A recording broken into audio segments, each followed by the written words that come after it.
아침 묵상에 오신 여러분들을 환영하고 축복합니다. 또 하나님께서 새로운 날들을 허락하셨는데요. 또 새로운 날에 걸맞는 새로운 은혜를 오늘 하루 온종일 우리에게 베풀어 줄 줄 믿습니다. 그런 믿음을 가지고 힘차게 하루를 시작했으면 좋겠고요.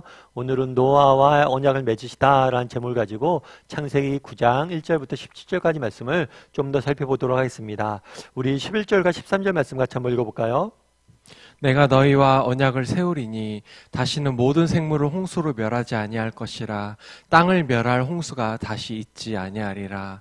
내가 내 무지개를 구름 속에 두었나니 이것이 나와 세상 사이의 언약의 증거니라.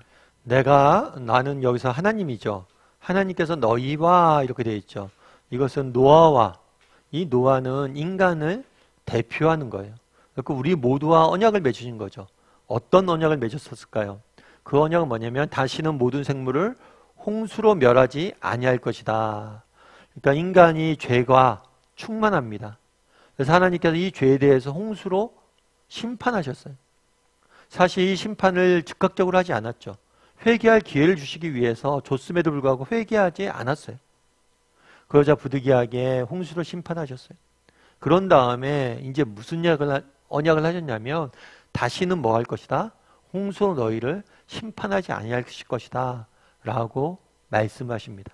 그리고 약속을 하세요. 그런 다음에 뭘 했냐면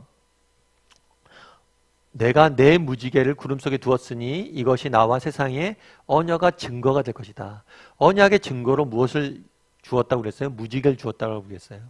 근데 사실은 이 무지개가 이때 처음 생겼는지 아니면 그 전에 있었는지 알 수 없어요. 하지만 무지개를 뭐예요? 언약의 상징으로 삼겠다라고 말씀하신 거죠. 그렇다면 왜 무지개였을까요? 우리가 알고 있지만 빨간 노초 파남보, 무지개를 왜 언약의 상징으로 세웠을까요? 이게 아름다워서 그랬을까요? 비가 온 다음에 생기는 거라서 그랬을까요? 뭐 여러 가지 이유가 있겠죠.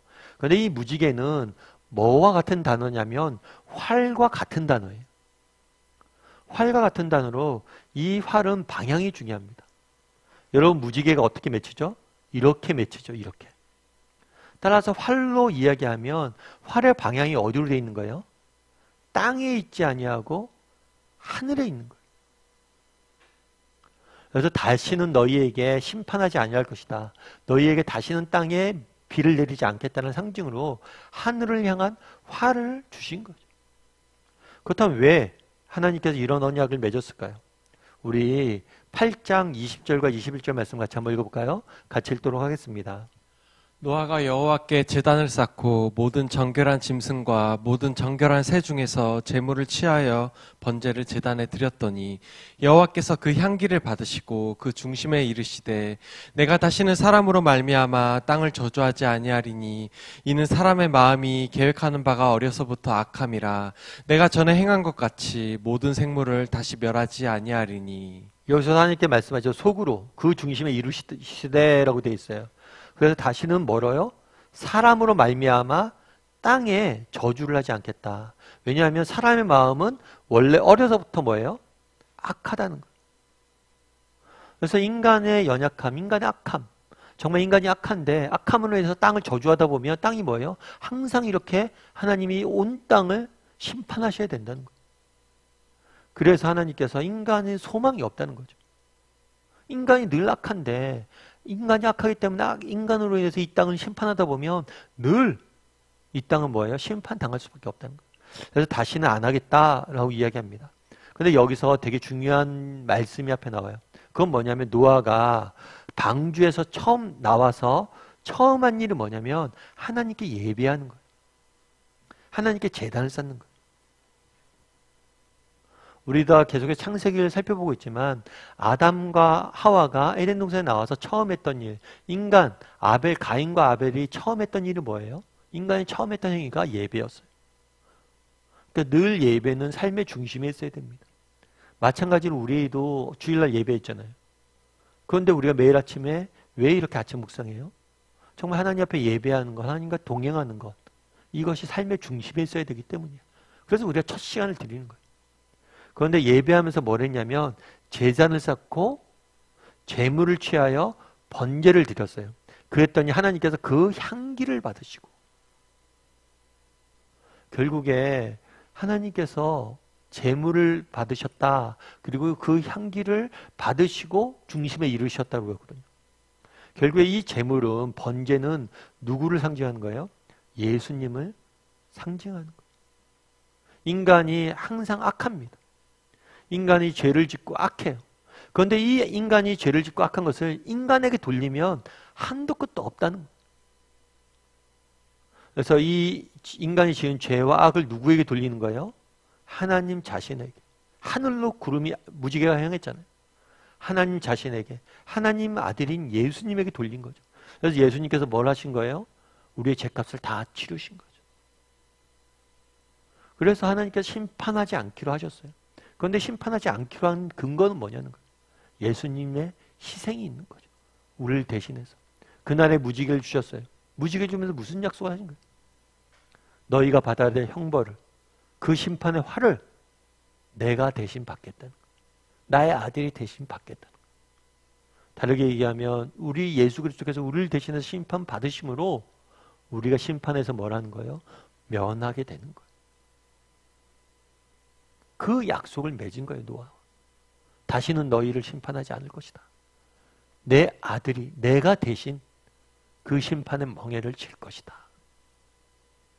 이것이 얼마나 놀라운 약속이고 은혜인지 기억해야 돼요. 여러분, 죄를 지으면 누가 벌을 받아야 돼요? 죄인이 받아야 되죠. 그런데 그걸 누구에게 돌리는 거예요? 하나님이 자신에게 그 심판의 화를 돌리신 거예요. 이것이 얼마나 큰 은혜인지 알아야 돼요. 예전에 제가 이제 어떤 기사에서 봤는데, 아르메니아라는 지역이 있습니다. 동유럽이고, 동유럽의 아르메니아라는 지역이 있어요. 이 지역에 엄청난 큰 지진이 일어났어요. 수만 명의 사람들이 죽었습니다. 그런데 그 죽음 가운데 굉장히 사람들의 주목을 끄는 사건이 하나 있었어요. 그건 뭐냐면, 이렇게 지진이 일어나면 집이 폐허가 되잖아요. 그런데 그 폐허 밑에 모녀가 8일 동안 그 안에 갇혀 있었어요. 그러다가 8일 만에 구출이 된 거죠. 근데 사람들이 놀라운 건 뭐냐면, 사실 그렇게 오랫동안 갇혀 있다가 살아나는 경우들이 있습니다. 그런데 보통 다 자란 성인들은 살아날 수 있어요. 그런데 어린 아이들, 아기들은 자라날 수가 없어요. 왜냐면 워낙 약하니까. 그런데 3살 된 어린아이가 8일 동안 버틴 거예요. 놀라운 일이었죠.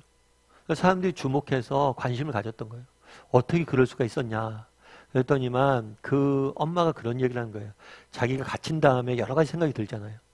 그런데 예전에 한번 그런 이야기를 들은 적이 있대요. 그걸 갇혔을 때 서로가 물도 없고 없잖아요. 그럼 서로가 피를 주고받는 거예요. 그러니까 내가 먹을 것도 없고 물도 먹을 수 없고 먹을 것도 없고 물도 먹을 수 없고 아무것도 먹을 것 없으니까 서로가 피를 주고받는 거예요. 서로의 피를 주는 거죠. 그러면서 살아난 경험이 있다라고 그런 이야기를 들은 적이 있대요. 그래서 뭘 한 거냐면 그 아이에게 자기의 피를 먹인 거예요. 계속. 그런데 앞서 한 이야기는 서로 주고받은 거잖아요. 그런데 이것은 일방적으로 준 거잖아요. 그래서 그 피로 살아났다는 거예요. 그래서 그런 이야기 생각이 들더라고요. 이 아이가 그 당시에 그걸 알았을까? 자기가 엄마의 피를 먹고 살았다는 것을 아마 몰랐을 거예요. 그리고 나중에 안다면 어땠을까? 자신의 생명에 대해서 어떻게 생각했을까? 그날에 우리와 언약을 맺으셨어요. 그리고 화를 자신에게 돌렸어요. 심판의 화를. 그리고 내가 대신 뭘 하시기로 결정한 거예요? 심판받기로 하신 거예요. 우리를 대신해서 피 흘리기로. 우리를 대신해 죄값을 치르기로. 얼마나 무서운 일이었어요. 노아는 봤을 거예요. 온 세상이 캄캄해지고 모든 것이 끝나는 그 상황. 그런데 그것을 누가 대신 지시는 거예요? 하나님이 대신 지신 거예요. 우리가 받아야 될 심판. 이것이 얼마나 놀라운 은혜인지 우리가 기억했으면 좋겠어요.